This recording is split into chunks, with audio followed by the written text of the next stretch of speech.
Sharqiy Turkistonga ko'chib kelgan oqmin Xitoylarning sonining eshishi bilan birga, Xitoyning Uyg'urlarni Xitoy erlariga majburiyatli qilg'usi siyosati texmi qattiq ijro qilinmoqda. Eng yangi uchurlarga asoslanganda, navbatda Qashqarda to'ylarda nikoh o'qitishning cheklanganligi ilgari surilgan.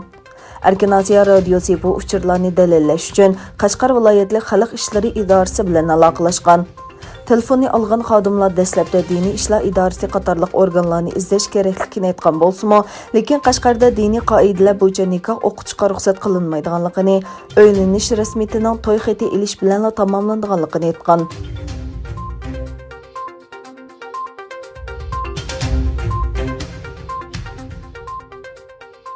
2019 yılı oktyabrda Yevropaga chiqqan Qalbinur Sidiq Urumchi shahri sirtidagi Sanfango rayonida 3 yil Xitoy tili o'qituvchisi bo'lib ishlagan bo'lib, yaqinda o'zining lagerda ko'rgan bilganlarini tashqi dunyoga oshkorladi. O bayonlarda lagerlardagi doimliq o'lim yetim hodisasi, jismoniy qiyinchilik, ocharchilik, turmush sharoitining inson tasvir qilg'usiz darajadagi nacharligi qatorliqlarni jonliq tasvirlab bergan. Qalbinurning olayda diqqatini qo'zg'agani lagerga qamalganlar ichida bir Xitoyning bo'lmasligi, yana kelib lager tutqunlarining mutlaq ko'p qismining normal diniy e'tiqod bilan shug'ullangan cho'ng yoshli kishilar, Uyg'ur savdogarlar va yosh o'g'il qizlardan bo'lishi bo'lgan. 10 ming Uyg'ur ayol qamalgan cho'ng lagerdagilarning 60%ning ko'pragi yashinib qolgan kishilar bo'lib, hammasining chechi tushirib etilgan. Qolganlar butunlay jalbkor yosh qizlar bo'lib, Qalbinur bilan bir qatorda shu qizlarmo majburiy tug'maslik tadbirlarining qurbonlari qilib etilgan. Lager soqchilari Qalbinurga tutqun qizlarning kollektiv bosqinchilikqa uchrashining hech qancha ajablanarli ish emasligini so'zlab bergan. Qalbinur lagerda yetib chiqqanlardan o'lib ketganlarni, oqsoq cho'loq bo'lib qolganlarni, shuningdek butunlay saron bo'lib ketganlarni yuzlab ko'rgan.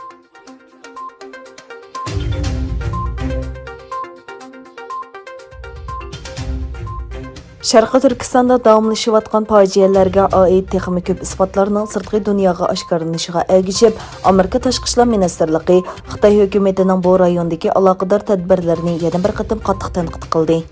Tashqi ishlar ministrligi bayonotchisi Morgan Ortagus xonim Fox xabarlarining bu haqdagi ziyoratini qabul qilganda, Xitoy hukumatining bu rayondagi doktorxonalarda Uyg'urlarni nishon qilgan majburiy bola tushirish va homildorlikdan saqlanish qilmishlariga qarata biz bu vahshiylikning oqibatidan intayin andisha qilamiz dedi.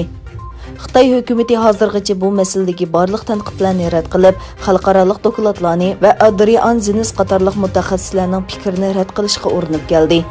Amerika Tashqi ishlar ministrligining bu masalaga bergan va'dasini qayta ta'kidlab, vaziyatni yaqindan kuzatadiganligini bildirishi xalqaro jamiyatning bu masalaga bo'lgan diqqatini oshirdi.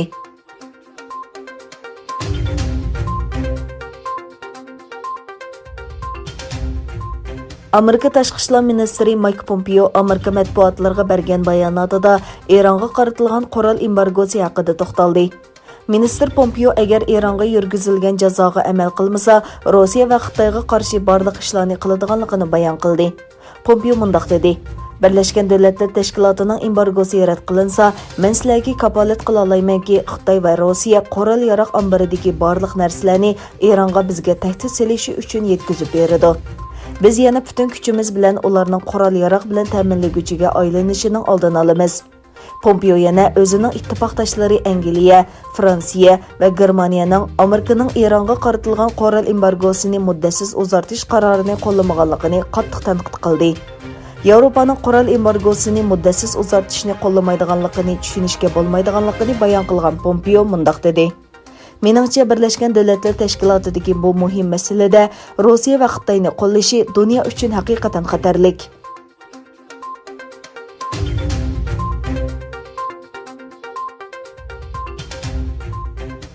Kun ilgari Xitoyning Shanxay shahridagi Changjiang daryosi eg'izida neft paraxoti bilan yuk paraxotining so'qilishi natijasida yuz bergan hodisada yo'qolib ketgan 14 kishidan 8 nafarining jasadi topildi. Payshanba kuni Xitoyning Shanxay shahridagi Changjiang daryosi eg'izida 3000 tonna benzin qachilangan may paraxoti bilan bir yuk paraxoti so'qilib, may paraxotiga o't ketgan, yuk paraxoti so'qilib uzun o'tmayla cho'kib ketgan. Voqea yuz bergandan keyin 3 odam qutqizib olingan bo'lib, 14 kishi yo'qolib ketgan. Doiralar 22 avgustgacha yo'qolib ketgan 14 kishidan 8 nafarining jasadini topganligini, yana 6 kishining izlariga yo'qligini bildirdi.